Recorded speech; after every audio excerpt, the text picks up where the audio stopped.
The 2025 International Colloquium Series Europe is sponsored by Union Theological Seminary in the city of New York, the Episcopal Diocese of California, King's College London, Regent's Park College, University of Oxford, the Center for Black Theology at Regent's Park College, Oxford, the Protestant Theological Institute of Paris, and in partnership with the Cathedral Church of the Holy Trinity, the American Cathedral in Paris.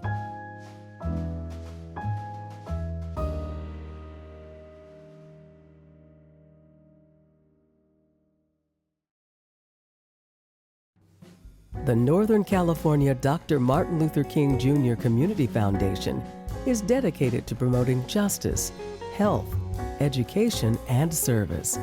Please consider making a donation at NorcalMLKFoundation.org. Every donation makes a difference.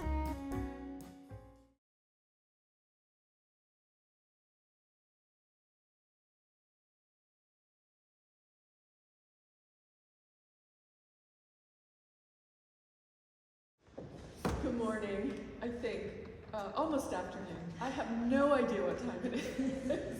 It is absolutely wonderful to be here, and I want to thank not only King's College, but also Northern California MLK Foundation and Union Theological Seminary for making it possible for me to be here.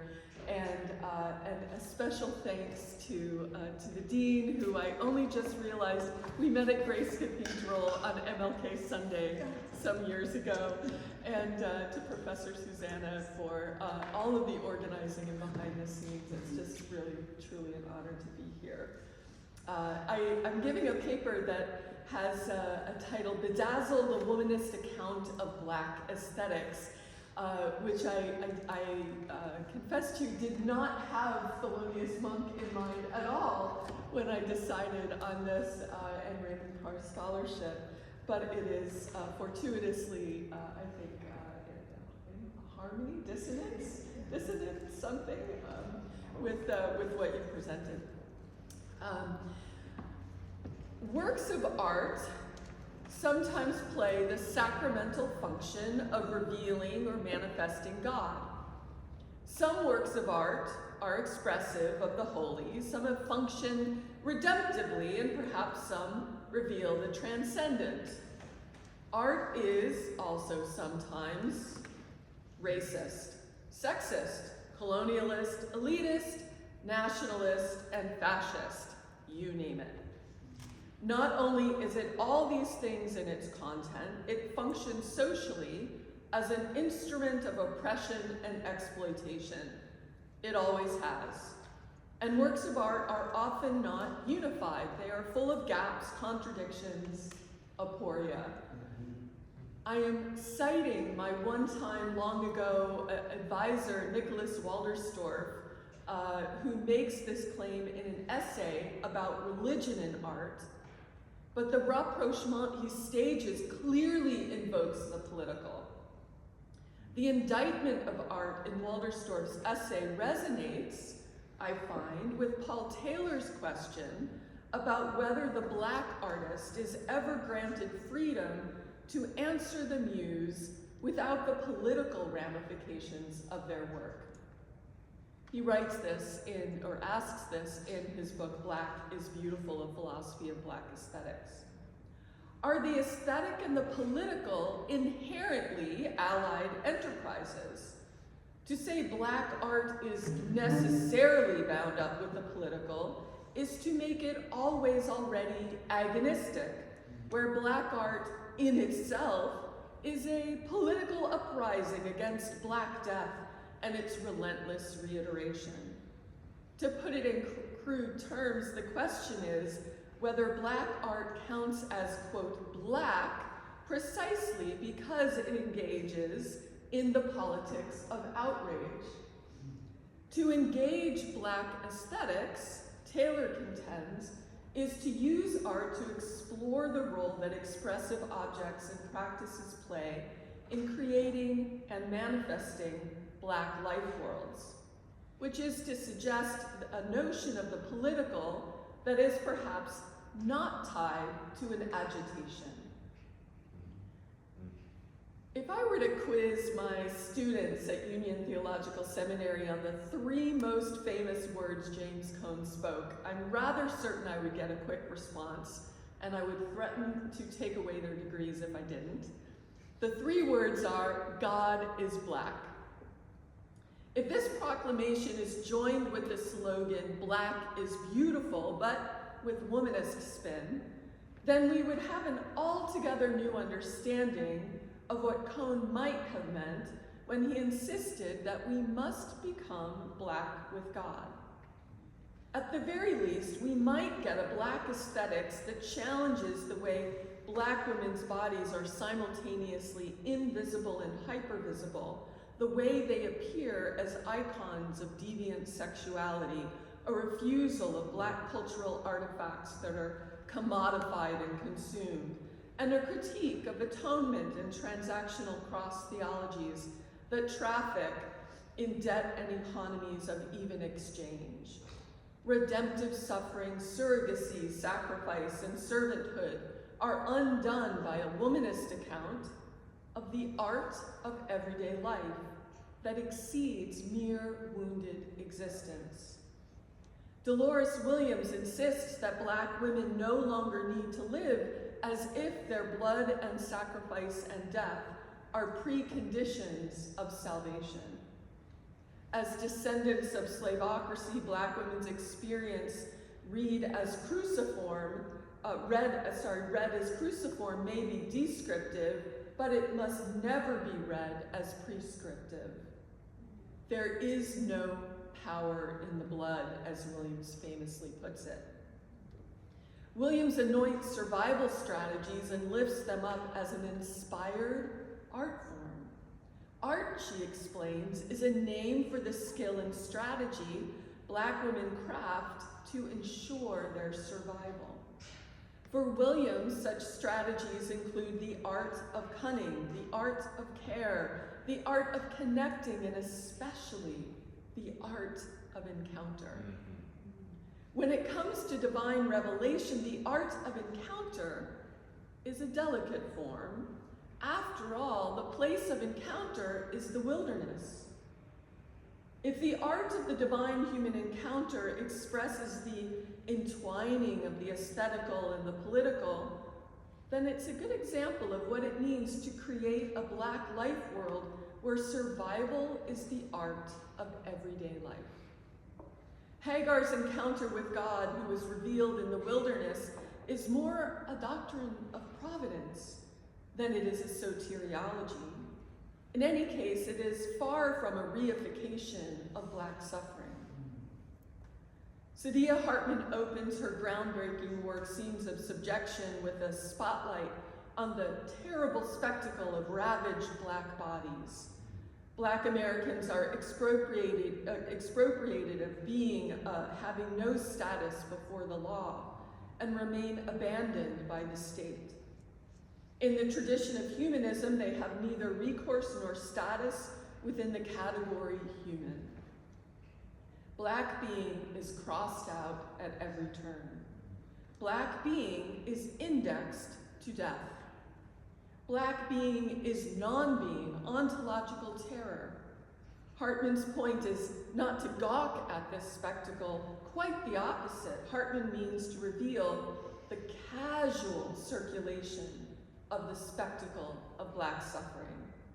The vision of tortured black bodies is so familiar and commonplace that bearing witness must be demanded. There is no such thing as an innocent or morally neutral spectator. The spectator stands always already accused. How might black aesthetics subvert the casual circulation of ravaged black bodies and its relentless reiteration? Of course, race logic is all about aesthetics. The requirement to claim black is beautiful rests on the presupposition of its counterpoint. There is no intellectual leap or theoretical mountain to climb in linking theological aesthetics with black aesthetics. Sylvia Wynter, the 96-year-old Black critical theorist, explains that Blackness has been forcibly grafted onto a symbology of good and evil. How then, she asks, do we unfix the sign of Blackness from the sign of evil, ugliness, and negation? Andrew Prevost calls this anti-Black symbology the crudest form of aesthetics, where, quote, light symbolizes wisdom, goodness, beauty, purity, power, and all that is praiseworthy, and darkness symbolizes every corresponding antithesis, ignorance, evil, ugliness, impurity, weakness, and wretchedness of all kinds. Ontology and the theological and racial imaginary converge. God and whiteness radiate as glorious light. Light is being, and darkness is non-being and nothingness. Wynter goes on to explain how post-structuralist critique has come to accuse practitioners of Black aesthetics of putting forward a metaphysical concept of Blackness as presence, instead of displacing an essentialist notion of identity. The critique continues. Black artists and thinkers have merely installed Blackness as another transcendent signifier. In effect, theorists and practitioners of Black aesthetics are entrapped by racial essentialism. Their, quote, reversal of the Western definition of Blackness unwittingly depends on the absent presence of the Western framework it sets out to subvert. I'm citing Wynter here. In his essay on Black aesthetics, Lewis Gordon too asserts that the emergence of Blackness always raises an indictment of avowed universalities premised on Black absence. It's hard not to think of Frank Wilderson's Afro-pessimism when he speaks of, quote, a Black radical agenda that emanates from a condition of suffering from which there is no imaginable strategy for redress, no narrative of social, political, or national redemption. But how does one narrate an absence, the loss of loss? Where is the sanity in knowing that your death makes the world a decent place to live, that redemption dances on your grave, citing Wilderson? I want to explore a strange parallel, a kind of shared conundrum in Christian revelation and Black aesthetics, namely the crisis of appearing. Gordon develops his work in Black aesthetics on the contention that Black people commit the crime of illicit appearance. Gordon writes, aesthetics is not the dessert we have after our nutritional needs have been met, but instead, as perhaps also dessert should be understood, part of the entire constellation of meeting such needs. It is as central to what it means to live a human life as the various other converging dimensions of human existence. If Black people emerge where there is in effect a point of view that matters, the aesthetic apprehension, perception, or experience becomes an expression of humanity, of the subject experiencing it. The questions of Black aesthetics and Black humanity are then symbiotic. Blacks as objects of study cannot fit into disciplines except as problems, or worse, tropes of failure. There are paradoxes here such as fitting through not fitting, or failing properly to fail. Invisibility is a major theoretical problem for the project of Black aesthetics.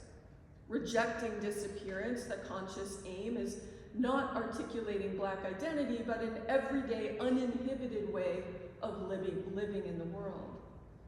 The challenge is not to assert an Afro-modernity as a mirror of Euro-modernity, but instead a possibility of belonging to what shatters mimicry and imitation as conditions of possibility.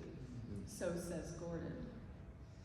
Politics as the expansion of power is a form of neutralizing or even domesticating how Black people appear, Gordon goes on to say, bringing invisibility back to the fore. Now, in a traditional account, this is just one way to tell the story, a traditional account of theological aesthetics, the world is beautiful because it is a creation of God, and God is the primordial instance of beauty. Beauty finds its way into faith because God is beautiful.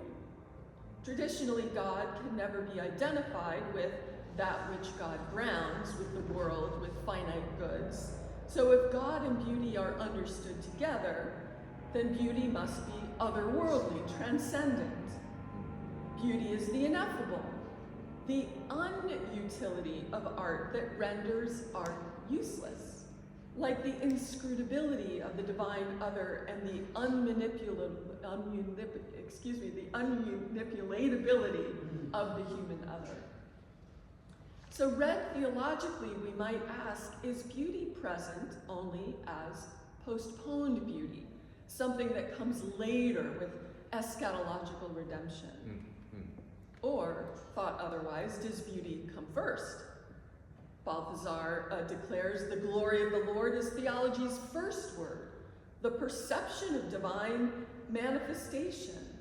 Divine beauty is the manner in which God's goodness shares itself, the splendor of divine truth and goodness. Von Balthasar would argue that in fact beauty seeps into and affects every aspect of faith. Theological aesthetics is the study of God's glory, the doxa, divine self-manifestation, the radiation of Trinitarian love. Beauty is the form of God's self-manifestation, as Barth would put it. It attracts and evokes joy. Jesus displays the true form of the human being, a beautiful and love-worthy mode of existence. The Spirit is a sign of the loving mystery of God, which not only manifests itself, but appears and is embodied. Human beings have a desire for beauty's pleasure. The Spirit makes its appearance as a kind of eternal light of God shining through the human soul, the absurdly strange glory in the form of a servant. Yet, I want to twist this story a bit and invoke Agamben's treatise on glory as an indictment. Agamben makes the strange claim that glory is what must cover with its splendor the unaccountable figure of divine inoperativity. Even it can fill entire volumes, as in the case of Balthasar. The Theologia Gloria is what we might call a blank page in the arguments for beauty of the theologians, Agamben writes. To depict glory's splendor as a cover-up for divine inoperativity betrays a certain preoccupation with theodicy, a God without power to act. Now this is significant. I make this point not because I want to talk about Agamben, but actually because I think there's something resonant here with what womanist theology is up to. A womanist theologian would take issue with such preoccupations, because I find it remarkable that for all its focus on violence against Black life, womanist theology is actually not at all wrapped up in theodicies. Womanist thought understands that Christian theology is an endless hermeneutic of revelation, but it is not after the justification of God. The life and works of Jesus Christ are revelation, God's freedom enfleshed, as Sean Copeland would put it, even as his ascension is read as the disappearance of the revelation. If the ascension offers a mystery, it does so by radical modification of presence, by a resurrection of presence. With Christ, this fundamental rule of revelation culminates in eschatological crisis. So not a theodicy, but an eschatological crisis of appearing, where the revelation and disappearance of that which is enfleshed is also somehow a revelation. There are ways of describing the transcendence of God as a dimension of God's immanence to the world, an immanence that bedazzles. The theological aim is to think God without conditions, without subjecting God to the a priori horizons of either being or the transcendental subject, or we might say with Sylvia Wynter, beyond the overrepresentation of man with a capital M. As one philosopher suggests, we ought to be wary of the way theological investigations are straitjacketed and make God's love in Christ bend to the laws of commercial exchange. Theology has an alternative logic of love. Revelation, the question of God's appearance in the world, comes into focus in order to secure and expand the range of givenness. Not even the invisible, the unregardable, the absent, and the unapparent escape such givenness. So I want to return to the question, how then might Black aesthetics move the Black imaginary away from death, away from the invisible and the unregardable, and toward aliveness, especially in light of this expanded notion of revelation? Can Black theology ever escape the figuration of Blackness reduced to suffering, reduced to death? In this, Black aesthetics, as political as Black theology, are bound up with a similar quandary. Kevin Kwashi asks, what would it mean to consider Black aliveness, especially given how readily and literally Blackness is indexed to death? Blackness exists in the tussle of being and reverie and terribleness. Alice Walker's declaration that womanism loves struggle is intended where struggle is not singularly defined as a condition of oppression. Kwashi qualifies that womanist love of struggle and speaks of the struggle in being alive. I will call on two works by Black feminist Tina Camp, Listening to Images and A Black Gaze, to hopefully expand our theological thinking.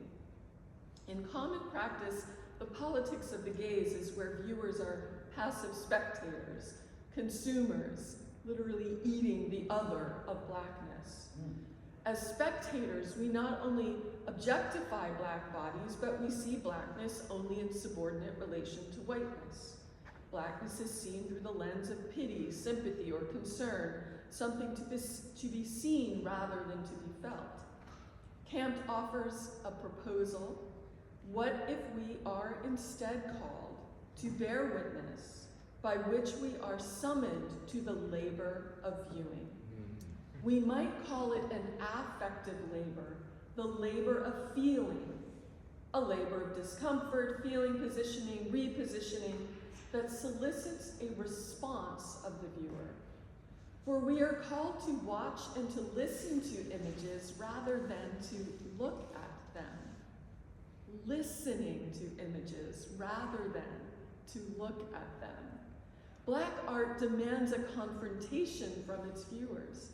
It stages an encounter that requires work. Black art transcends looking and instead demands a relationality. Camp declines to look at this work and instead proposes a politics of looking with, through, and alongside another. She transfigures a Black gaze and with it challenges the crisis of eschatology's absent or deferred present. Camp explores an archive of passport photos of post-war Caribbean migrants to Britain, what she calls an inverted post-colonial migration.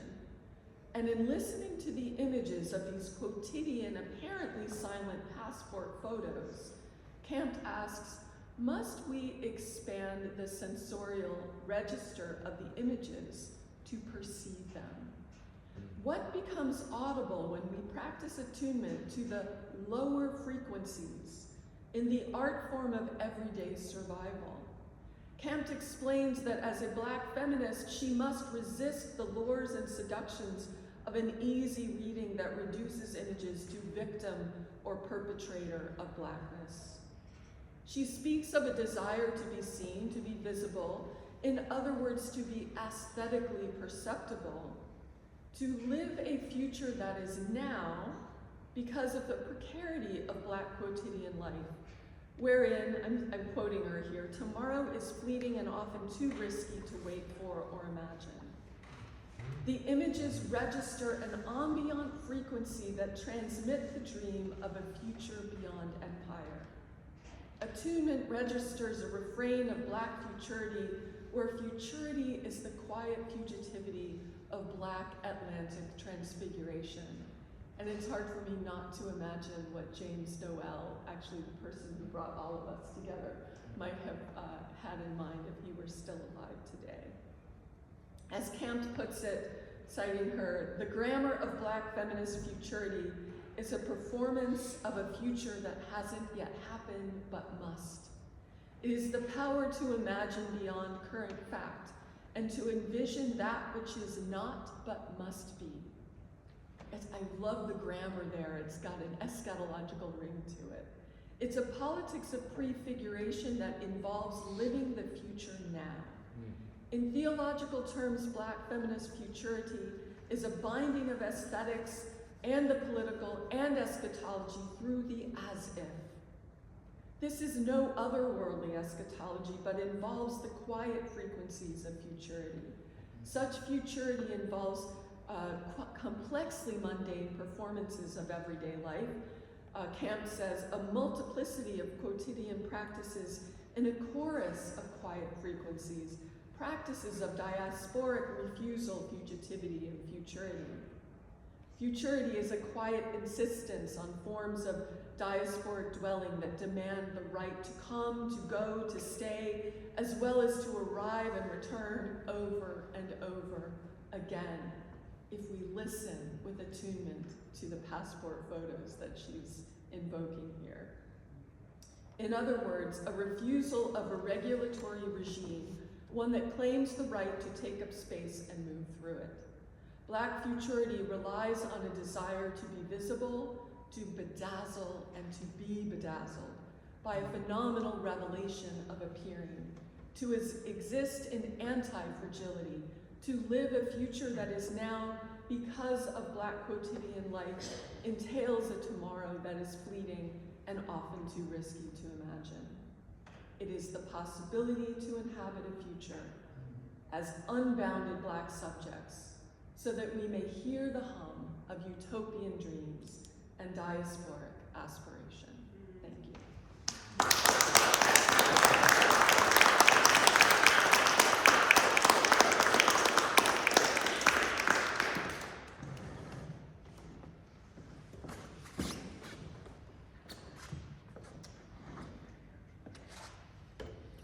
Greetings to you.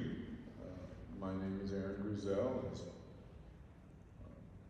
Dr. Susanna has highlighted, I'm certainly delighted to be with you today with my dear friends and colleagues, and my dear friend Dean Ellen, who was definitely a part of not only this particular journey, but in our foundation in Northern California in San Francisco. She was a part of the founding of our King and Faith series that is now in its 10th year and has brought us together and brought over 80 scholars from around the world together to interrogate and think about the work and life of Dr. King, and that helped to spur this particular engagement. So I am always thrilled at my partner in Kingian crime, Dean Ellen. Thank you so much again for this wonderful time together. And I want to thank my colleagues, Dr. Carr and my dear friend, Reverend Dr. Andrea Christina White, who has brought such a provocative and very very important nexus here about the womanist account of Black aesthetics. I want to focus on two aspects in my response to her work. The aesthetics of the everyday. The aesthetics of the everyday. Dolores Williams talks about the art of the everyday, Black women. In just everyday experience, the art of navigating the daily exigencies of life, the microaggressions that come, that seem invisible to us as we travel to and fro, these microaggressions that impact not only the mind, but impact the body. And then we have overt expressions of aggression that impact the life. And yet, when one sees and engages with Black women, you see a certain grace and a poise that belies the experiences that they may have just gone through. Coretta Scott King talks about how in navigating her own life,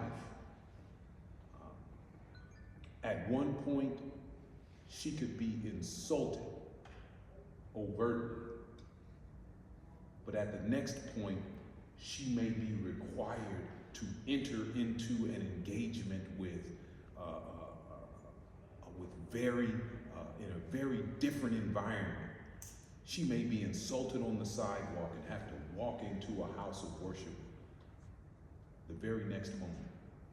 How does one keep one's poise in these extreme circumstances that can happen at the drop of a hat? The art of the everyday. It is this poise that to me emerges in my own life, my own mother, God bless, having to walk through life,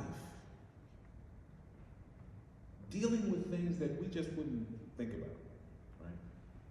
But at each moment, something could happen, an aggression can happen. But then having to keep one's poise in a life that is, that calls for something more. This is an aesthetic to me. This is a beauty to me in the everyday. It is the beauty of navigation in experience. It is the beauty of ingesting through the senses and then giving out a poise and a grace that through the absorption of terror, through the absorption of feeling, through the absorption of the good, the bad, the ugly, something beautiful and gracious can come out.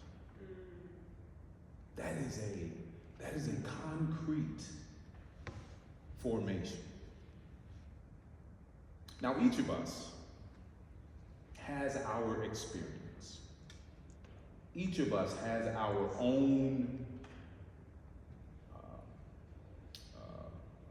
history. We come from somewhere. We have people who hold us up, and there are people who hold them up. So we came from somewhere, and we have our experiences. And inside of that is a relatedness that allows us as human beings to come together. In the experience of Black women, it is what has been given off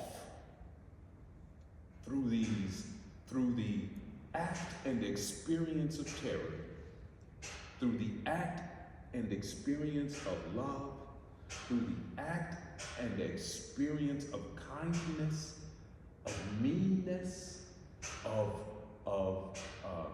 ignorance, of knowledge of all of that, there is this poise and grace that comes out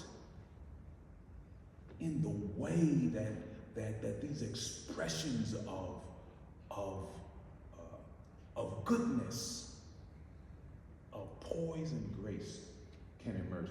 It likens to me my mother, and what many black women used to and still do, is that they carry the pocketbook, the purse, on your arm, right? Always. It didn't matter where you go, you had your pocketbook on your arm. One for security, right? One is it was your personal, but the way that it was held, it was like every black woman knew how to carry a purse. It was incredible. I mean, you see, it was like, man, that's just like my mother. I mean, because of the way it was done with such grace. And to me, it was a symbol of of poise and of grace. Through experience, the aesthetic of the everyday, the art of the everyday, the beauty of the everyday that can be ingested. All of these experiences can be ingested and then given off in a way that yields poise, grace, and meaning. That, to me, in what Dr. White has given to us, that to me is what I find to be part of the concreteness of the beauty of black women. Charles Long, as Dr. Carr has stated, used to say this, said the beauty of blackness and the beauty of the black experience was forged in the crucible of oppression. Was forged in the crucible of oppression. It's not the pathological framework, it's not a pathology. It's how the beauty of the black experience is so durable.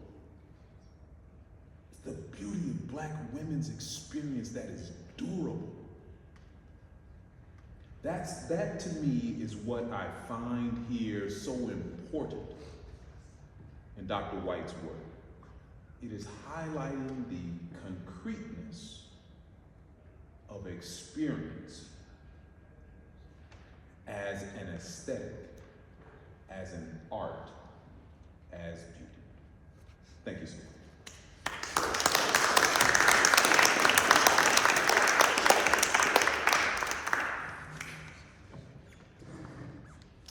Further thanks to both of you. Wonderful.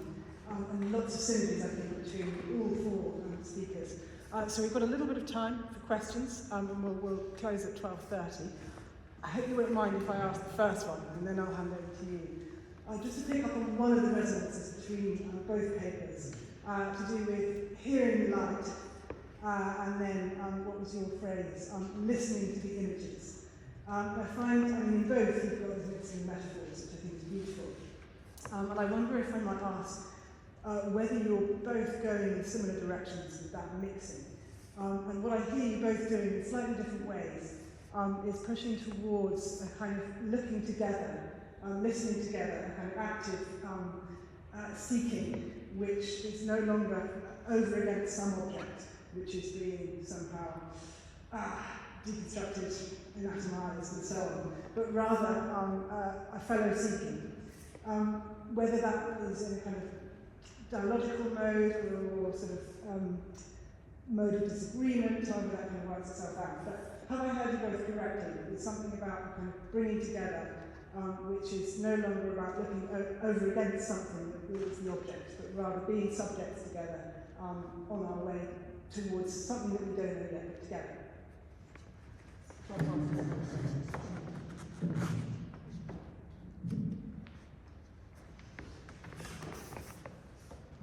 Thanks for that great opening question. I want to hear what you have to say, Professor Carr, but I'm worried I'm going to forget what I'm thinking. I really like this question, and I think it helps to make the point that that what I'm after is an expansion of the perceptible and a deprivileging of I talked about the way in which Black women's bodies get represented in a both simultaneously invisible and hypervisible, which privileges the optic, right, the visual. And so instead, this expansion of the perceptible is invoking the audible and how we hear. But to your point, it is also, and by the way, it's also meant to be resonant with an expansion of revelation, which is beyond the absent presence binary, which I was trying to get at a little bit with the ascension of Christ. And so I think there's a parallel mode going on there. But to your point, it's not so much an over against or I loved your phrase, I think your phrase works here, the epistemic cognition. Aesthetic, yeah. Yes, aesthetic cognition. Is that, yeah, where it's making the object. Right, yeah. Yeah, kind of an where blackness becomes simply an object for anthropological study. And so rather than an over and against, it's actually implicating the viewer as viewer rather than the spectator privileging the object of the spectacle. So back to that point about Stephen Hartman, I hope that answers your question. So the answer is yes, in short form.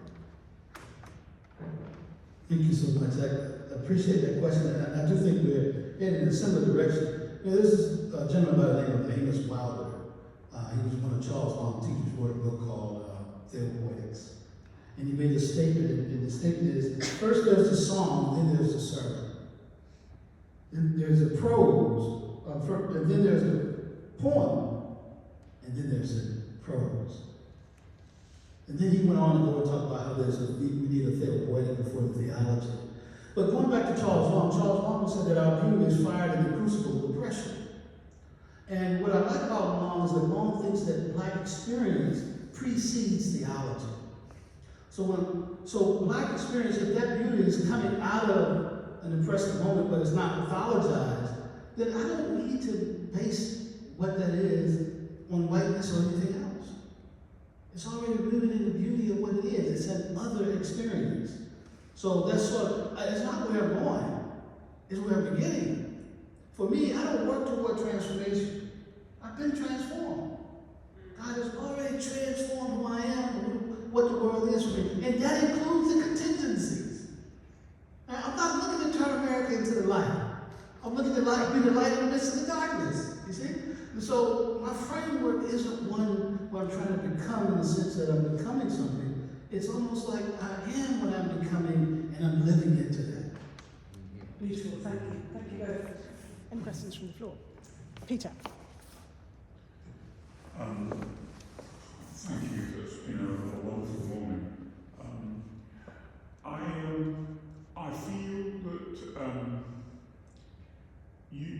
in all that you say about the aesthetics of navigation, I just feel you're describing my friends and the people I worship with, and how it is incredible that actually they're still here, that they will speak to me. I still think that's amazing in the light of the experience. And what I want to put to you is that I think you're asking us a question, not that we're asking you a question. The question you're asking us is, I think, having been formed in relation to this issue in the USA, I think British relationship to these issues is not the same as the American relationship to these issues. We have dealt with this issue by exportation and then now by importation, and by shocking rejection of the movement that we actually caused and created. And I just don't know whether you want to say anything about what it strikes you as being different about being the importing and exporting culture compared with being a culture in which I just think this is a kind of abiding reality of centuries long. It is, of course, an abiding reality here. In my last job, I succeeded a man who preached against the Irish slave trade in 1100. So we've taken a long time to learn anything. But I just want to know whether you have anything to say to what I keep feeling is a question you as Americans are asking us about what our history of empire has contributed to this set of issues. So thank you so much for that question. It was absolutely, so we walked down the street to come to campus this morning. Two things Andrea and I were talking about. One, we walked down, just in notion of empire, we walked down, looked over across the street, looked to the right, and had a big building, said Africa House. We knew that, okay, empire, very clear. But then we began to discuss this notion, the very thing you were talking about, and we began to just muse about slavery, and an understanding that I believe it was 1781 or 1783, Parliament here approved the design of the slave ship, right? 403 people could be in the hold, it was a design. This is how you build a slave ship, and this is what we in Parliament are voting on. And so when I thought about that, just the idea of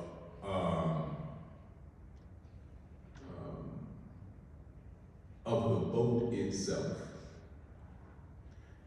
and what the boat, our dear friend and colleague who brought us together, James Anthony Noel, God bless, wrote a book, as Raymond stated, Black Religion and the Imagination Matter in the Atlantic World. And what his contention was, to get to your point, get to your question, or I don't know if we have a question, but to get to the point that we're thinking about, this is what we think about, is his contention was that black people, modern black people, and black religion was formed on that boat.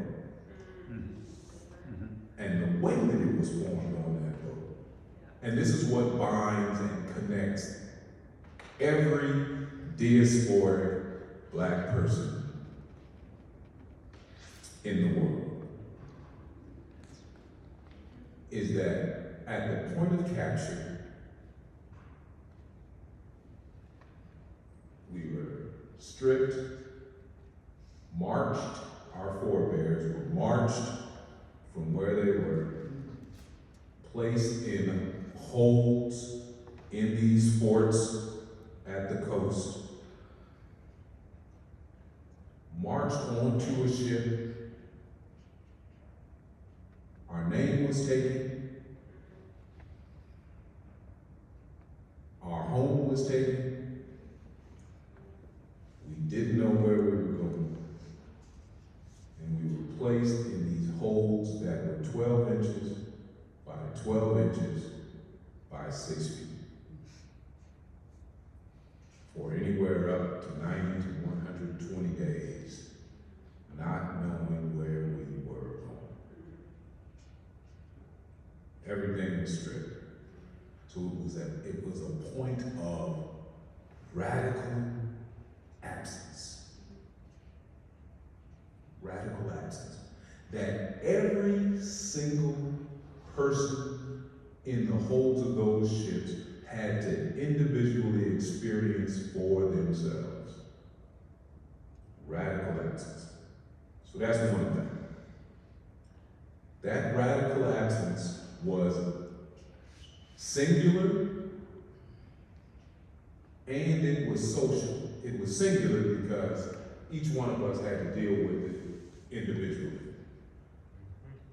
It was social because all of us had to deal with it. So it served as a data point for every single African who came and survived on these ships. It was a data point. And it's that point that relates to all of us. That we can relate. I can relate to a person in Grizzell who worships contemplate. Rachel Hardy, my dear friend, she's a scholar, contemplate. She said she went down there and took a cassette tape of a Sunday morning service in America, played it down there, and they looked at her and said, "This is the exact same thing that we do on Sunday morning." I mean, the preacher sounds just like the preachers we have. You know what I mean? So there's a relation. So it's less so of a question. I think.